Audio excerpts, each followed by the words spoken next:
কুমারী মেয়ের প্রথম মাসিকের রক্ত। পুরুষদের যেরকম উত্তেজনার কারণে বীর্য বের হয়, মেয়েদের যে পদার্থটা আসে এটাকে রজ বলে। এই রজ এটা পান করলে কোনো রোগ বালায়া শরীরে থাকে না, এটা বাউলদের বিশ্বাস। আমাকে মাফ করবেন, আমাকে একটু বেহায়া হতে হবে। বাউল সাধনা সম্পর্কে এমন কিছু কর্মকাণ্ড তাদের আছে যেগুলো আমি না বললে আপনারা বুঝবেন না। আমাদের দেশে মানুষ জানে না, অনেকে ম্যাক্সিমাম লোক।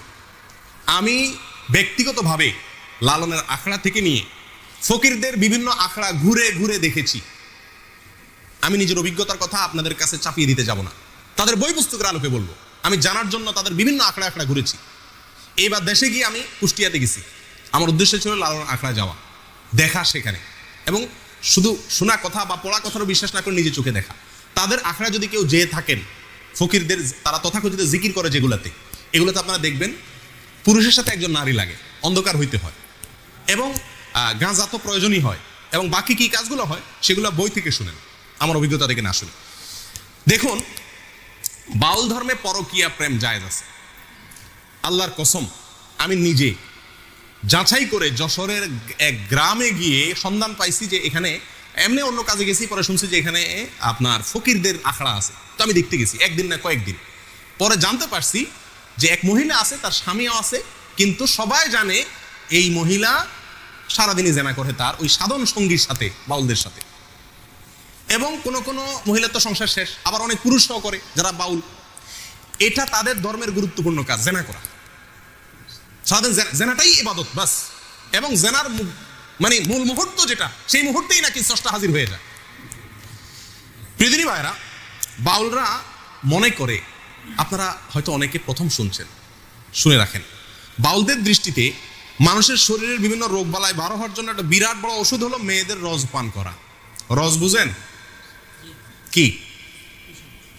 না, রজ বলতে দুইটা জিনিস। এক হলো কুমারী মেয়ের প্রথম মাসিকের রক্ত, আরেকটা হলো পুরুষদের যেরকম উত্তেজনার কারণে বীর্য বের হয়, মেয়েদের যে পদার্থটা আসে এটাকে রজ বলে। এই রজ এটা পান করলে কোনো রোগ বালায়া শরীরে থাকে না, এটা বাউলদের বিশ্বাস। আরো শুনবেন, তারা বলে রোগ থেকে মুক্ত হওয়ার জন্য, বিভিন্ন রোগ থেকে, বড় বালা মুসিবত অসুখ বিসুখ থেকে ভালো হওয়ার জন্য নিজের মুখ এবং মেয়েদের স্তনের দুধ পান করলে রোগ ভালো হয়। আরো শুনবেন, তারা বলে সমস্ত রোগ থেকে সর্বরোগের ঔষধ একসাথে যদি পাইতে চান তাহলে কি করতে হবে?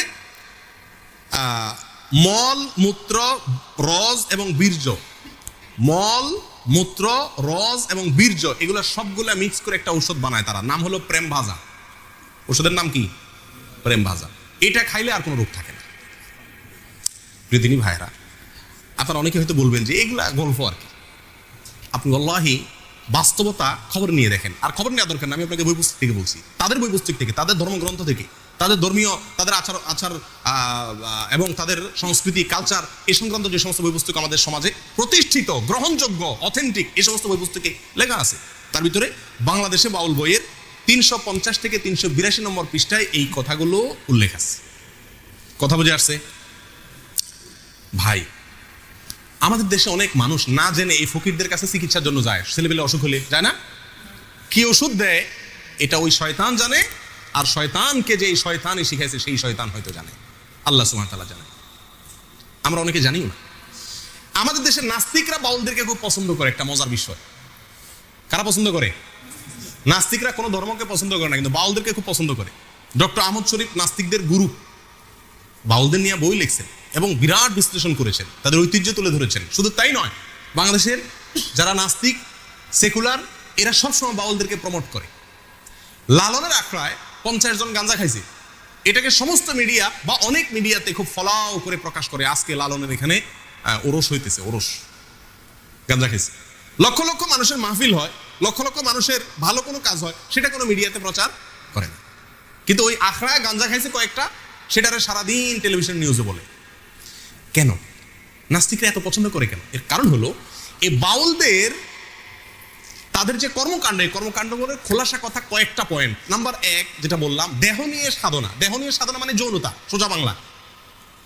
নাম্বার 2, আপনার যত নোংরা, বিষ্ঠা, নাপাক পৃথিবীর কোন ধর্মের মানুষরা যেগুলোকে মনে করে না, হালাল মনে করে না, এই সমস্ত জিনিসগুলোকেও তারা শুধু হালাল আর পাকই না, এগুলা বিরাট ঔষধ মনে করে।